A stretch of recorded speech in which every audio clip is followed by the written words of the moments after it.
अच्छा मुझे एक बात बताओ, 50,000 से ज़्यादा चैनल ऐसे हैं यूट्यूब पे, 50,000 से ज़्यादा चैनल जो गवर्नमेंट जॉब की तैयारी के लिए, जो बच्चे तैयारी कर रहे हैं गवर्नमेंट जॉब की, उनके लिए वीडियो डालते हैं।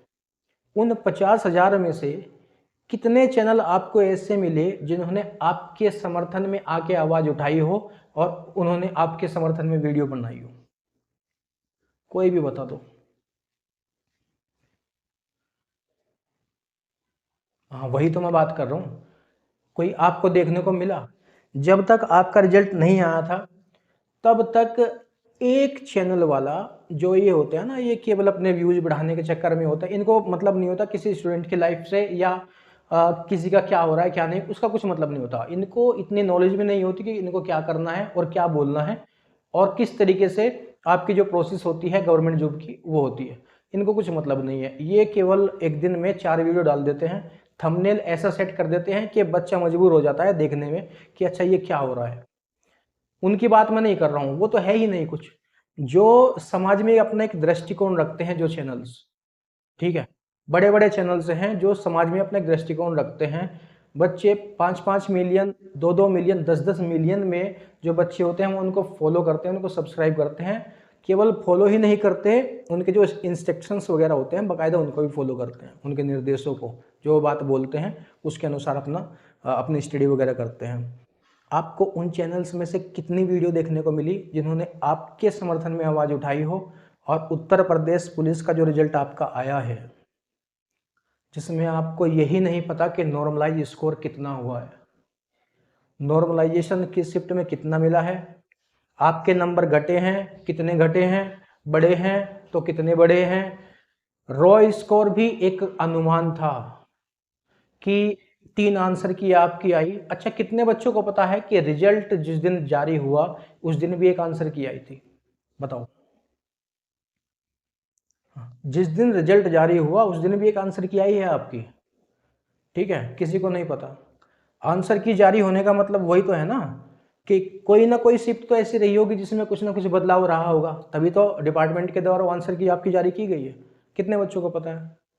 नहीं पता। अच्छा चलो उसको छोड़ भी दो, बाकी की जो आपकी 3 आंसर की आई है, पहली आंसर की और जो आपकी फाइनल आंसर की आई थी तीसरी, उसमें कितना अंतर था? बहुत अंतर था, ठीक है। वो जो अंतर था, नॉर्मलाइज स्कोर जो आपका हुआ, जब हमें ये पता है कि डिपार्टमेंट पहली आंसर की भी दे सकता है, दूसरी भी दे सकता है, तीसरी भी दे सकता है और रिजल्ट के दिन भी एक आंसर की साथ के साथ में रिलीज कर सकता है, तो फिर वो डिपार्टमेंट हमारा नॉर्मलाइज स्कोर क्यों नहीं बता सकता? आज के टाइम में टेक्नोलॉजी है बाकायदा मॉडर्न, अगर हम अपने आप को मॉडर्न जनरेशन समझते हैं तो बाकायदा वो टेक्नोलॉजी हर जगह उपलब्ध है, चाहे ऑनलाइन एग्जाम हो चाहे ऑफलाइन एग्जाम हो, ठीक है। डिपार्टमेंट के पास में हर बच्चे का डाटा रहता है कि इतना इसका रो स्कोर था, इतना इसका नॉर्मलाइज स्कोर है, उसके बाद में हम कट ऑफ लगाएंगे, कट ऑफ में इस बच्चे का नाम आएगा या नहीं आएगा, तभी तो कट ऑफ लगाई जाती है ना। जब भर्ती बोर्ड के पास में हर एक बच्चे का डाटा रहता है ना। अब वो जब उसके पास में डाटा है तो उसको रिलीज करने में प्रॉब्लम क्या है? हाँ पिछली भर्ती में वो चीज हो चुकी, लेकिन जब हमें पता है कि हम अपडेट होते जा रहे हैं, जनरेशन भी अपडेट होते जा रही है, तो क्या एक दूसरी या तीसरी कक्षा का जो बच्चा होता है ना, यूपी बोर्ड का हो चाहे सीबीएसई बोर्ड का हो चाहे आईसीएसई बोर्ड का हो, उसको भी अपने मार्क्स पता होते हैं। 10th class board, 12th class board का अगर कोई बच्चा होता है उसको भी अपने मार्क्स पता होते हैं।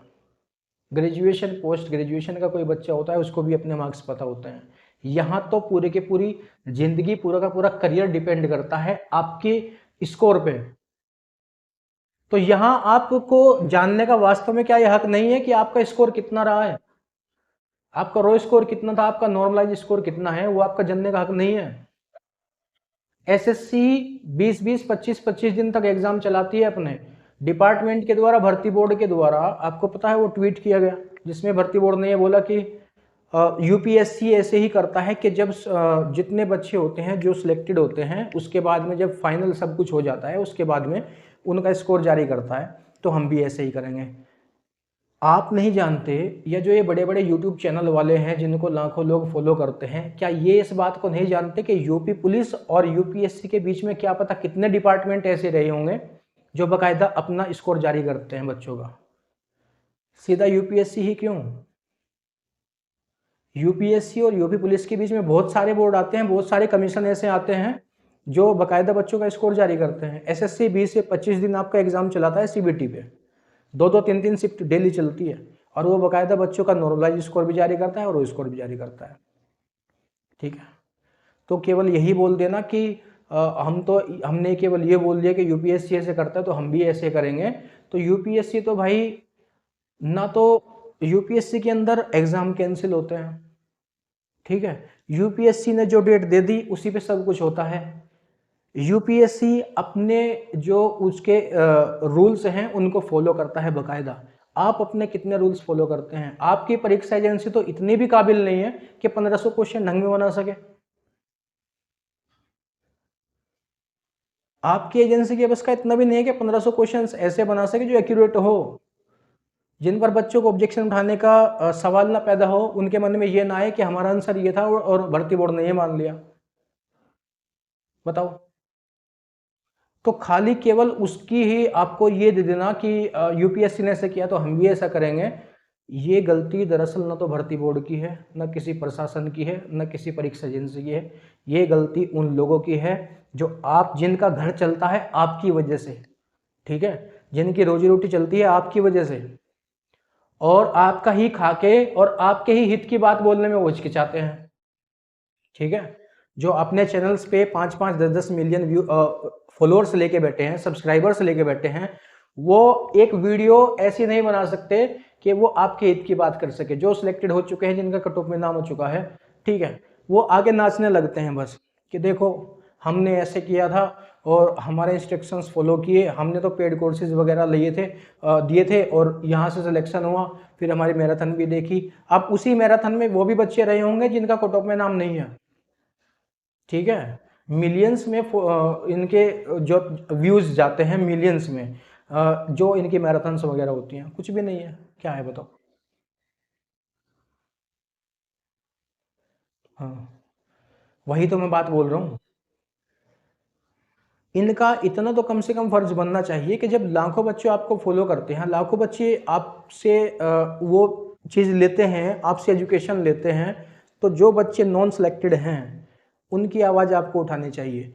नॉन सेलेक्टेड बच्चे का मतलब ये नहीं है कि वो उसने मेहनत नहीं की या उसने पढ़ाई नहीं की, लेकिन अगर वो 1-2 नंबर से कहीं बाहर रहा है तो उसकी आवाज़ उठाने का हक किसका है?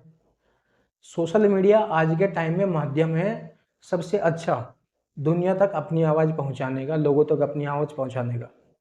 उसके बावजूद भी ये लोग रिजल्ट आते ही अपने कोर्सेज सेल करने में लग गए कि देखो अब जीडी की वैकेंसी आ चुकी है, जीडी का एग्ज़ाम होगा, उसके बाद में यूपी पुलिस की योगी ने घोषणा कर दी, तो यूपी पुलिस का एग्ज़ाम आपका होने वाला है, आपकी वैकेंसी जाएगी मार्च में, उसके बाद में आपका रिजल्ट आ जाएगा, और सॉरी आपका एग्ज़ाम होगा। तो आपको जो है हमने जो जो ये पेड कोर्सेज रखे हैं, नाम रखते हैं बहुत बढ़िया बढ़िया बाकायदा, ताकि बच्चे उस चीज़ से अट्रैक्टिव हों, बैच का जो नाम होता है, और उसके बाद में फिर से बच्चे अपना लगने लग जाए। वो इनकी कंडीशन रहती है, इनको कुछ मतलब नहीं है कि कौन फेल हो रहा है, किसके माँ बाप दुखी है, किसका परिवार दुखी है। एक बच्चे के साथ में उसका पूरा का पूरा फैमिली, पूरी की पूरी उसका परिवार जुड़ा होता है, उसके माँ बाप, भाई बहन सब कुछ जुड़े होते हैं, उन सब की उम्मीदें जुड़ी होती है, और उसके साथ में उसकी 5 से 6 साल की मेहनत जुड़ी होती है।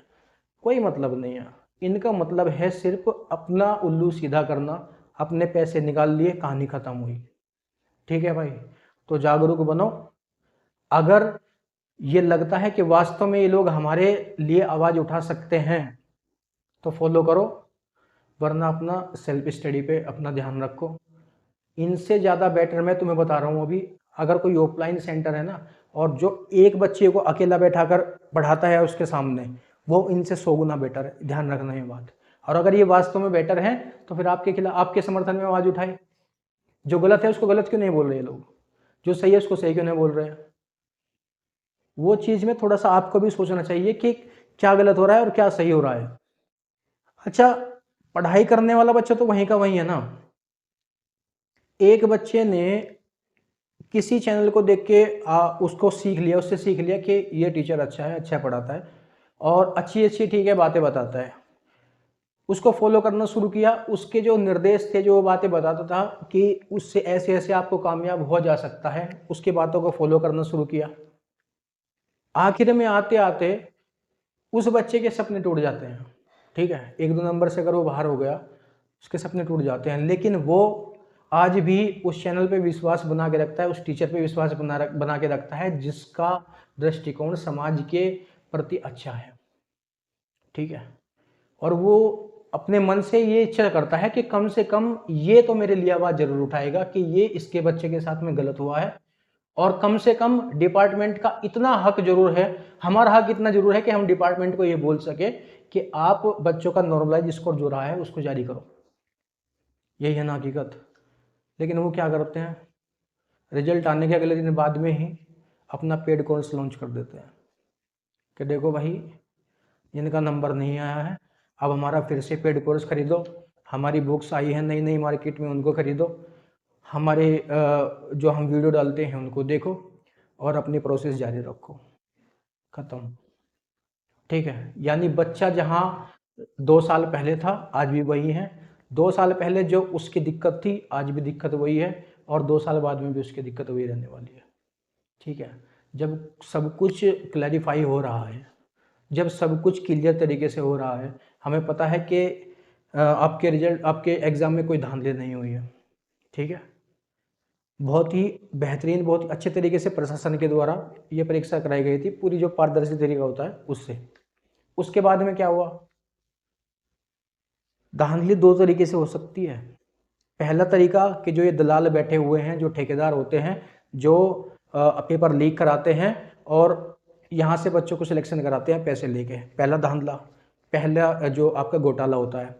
दूसरा घोटाला कि जो नॉर्मलाइजेशन आपका स्कोर है, आपको खुद ही ये नहीं पता कि हमारे कितने नंबर घटे कितने नंबर बढ़े, वो भी घोटाले के अंदर आता है। आई बात समझ में। लेकिन ये ऐसी चीज़ है कि इसमें चाहकर भी बच्चा कुछ नहीं कर सकता, केवल इतना कर सकता है कि कम से कम भर्ती बोर्ड जिन्होंने हमारा एग्ज़ाम लिया है वो कम से कम हमारा नॉर्मलाइज स्कोर तो बता दे कि इतना हमारा था, इतने हमारे नंबर घटे या बढ़े हैं और इतने नंबर से हम बाहर हुए हैं, कुछ भी नहीं बताना है। ठीक है, तो उस चीज़ को थोड़ा सा ध्यान में रखिए। अगर आप आगे की तैयारी कर रहे हैं तो थोड़ा सा सब कुछ अपना माइंडसेट को अब एक जगह फोकस कर लो कि ये भी बेकार और ये भी बेकार, और अगर मुझे चलना है तो मुझे अकेला चलना पड़ेगा, अब तो सीधे रास्ते पे चलना पड़ेगा। अगर इन लोगों का सपोर्ट लोगे तो खुद भी खत्म हो और इनके पैसे भी बना रहे हो, इससे ज़्यादा कुछ नहीं। मैं भी शामिल हूँ उसमें, और मैं भी खुल के बोलता हूँ कि हमारे यूट्यूब पे चैनल है, शुरू हुआ है, लेकिन जो भी है जैसा भी है सबको इक्वल कर दो। ठीक है भाई, तैयारी तुम्हें करनी है, मेहनत तुम्हें करनी है, रिजल्ट तुम्हारा आएगा, माँ बाप तुम्हारे खुश होंगे, तुम्हारी फैमिली वाले खुश होंगे, तुम दुखी होंगे तो तुम्हारी फैमिली वाले दुखी होंगे, किसी को कोई मतलब नहीं है। ठीक है।